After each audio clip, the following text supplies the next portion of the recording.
Here is a word problem. Bob has $10 more than Patrick. Together, they have $42. How much money does each person have? Well, you could probably figure this out with trial and error, but we're here to use this as a practice problem for the algebraic approach. And many times in the algebraic approach, you'll see instructions similar to the ones in italics. Identify a variable, write an equation, solve the equation, answer the question. Some of the instructions will use the sentence, define a variable, instead of identify a variable. Because Bob has some money and Patrick has some money, the first thing we might want to do is identify two variables, B for the amount of money Bob has, and P for the amount of money Patrick has. Then we'd have an equation that B plus P is equal to 42 because together they have $42. But there's another clue. Bob has $10 more than Patrick. So we can express Bob's amount in terms of Patrick's amount. So you'll notice in red, we've changed the variable B for Bob to P plus 10 because Bob has 10 more than Patrick. This is similar to a previous lesson called literal equations, where we expressed one variable in terms of another, or sometimes in terms of several other variables. Well, now we have an equation. Bob's money plus Patrick's money equals 42, so we have the equation written as P plus 10 plus P is equal to 42, and we have the parentheses around the P plus 10. They're not necessary, but they're there for emphasis to show that the P plus 10 represents Bob's money and the P by itself represents Patrick's money. Well, then we combine like terms to get 2P plus 10 equals 42. We subtract 10 from both sides to get 2P equals 32. We divide both sides by 2 and we get that P is 16. Well, that's Patrick's money. So we jot down $16 up there where we've defined Patrick's variable. And then we simply do 16 plus 10 to get $26, a little mental arithmetic. We now have Bob's amount, and then we answer the question. Bob has $26 and Patrick has $16. And we can check our work by adding $26 plus $16. And the sum is $42, and that's what they had together, so we feel pretty good about our work on this problem. Here's another problem. This one clearly could be done with trial and error, but let's use it for practice. 12 people were on a jury. There were 2 more women than men. How many women were on the jury? Well, let's start by defining a variable. M will stand for the number of men on the jury. And instead of using W for the number of women, we realize we can read this clue now underlined. There were 2 more women than men. So we can write M plus 2 is equal to the number of women on the jury. And since there was 12 total, that's our equation. M, the number of men, plus M plus 2, the number of women, is equal to 12. Combine like terms.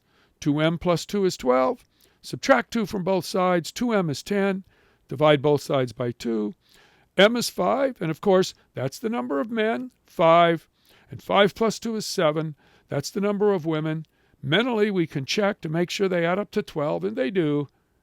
And the answer to the question then is there were 7 women on the jury. Notice, the solution to our equation was 5.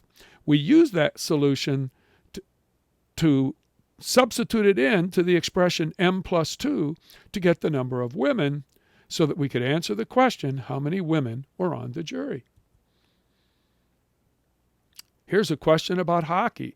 Well, in hockey, you can win a game, lose a game, or tie a game. So there's 3 quantities here: wins, losses, and ties. Well, let's read the question. A hockey team played 24 games. The team won 4 more than it lost. It lost 1 more than it tied. How many games did the team win, lose, and tie? Well, let's make W the number of games won. And let's see if we can express the other 2 quantities, the losses and the ties, in terms of the number of games won. Well, yes, we can, because there's a sentence. The team won 4 more than it lost. So W take away 4 is the number of games lost. And then it lost 1 more than it tied. So we take the expression for the number of losses, W minus 4, and subtract 1 more.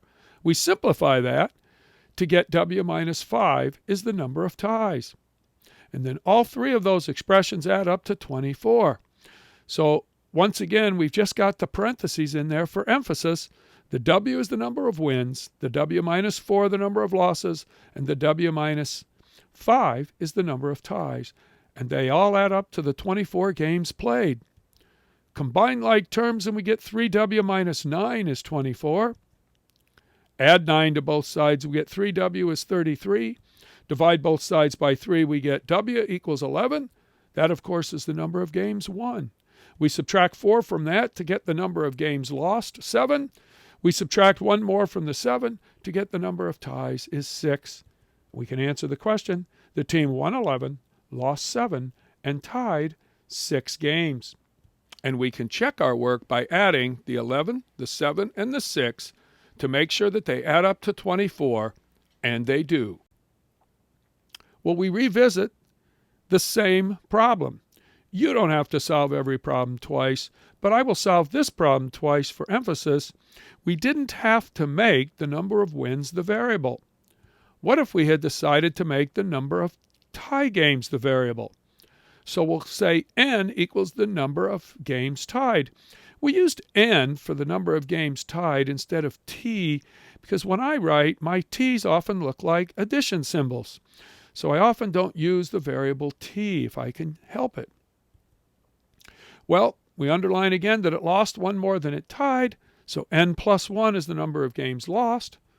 And the team won 4 more than it lost, so n plus 1 plus another 4 is the number of wins. We simplify that to get n plus 5 for the number of wins.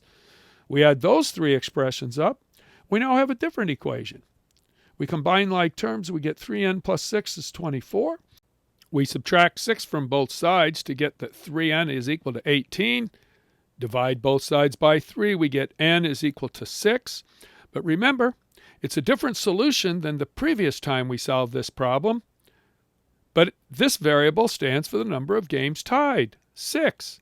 That's what we got the previous time for the number of games tied. We add 1, 7, to get the number of games lost, and we add 4 to the 7, 11, to get the number of games won. And then the answer to the question is the same. The team won 11, lost 7, and tied 6 games. When using equations to solve word problems, first identify all of the quantities involved. Define the variable as equal to one of the quantities, and then express the other quantities in terms of the first one. Write an equation based on the information given, solve the equation, and answer the question.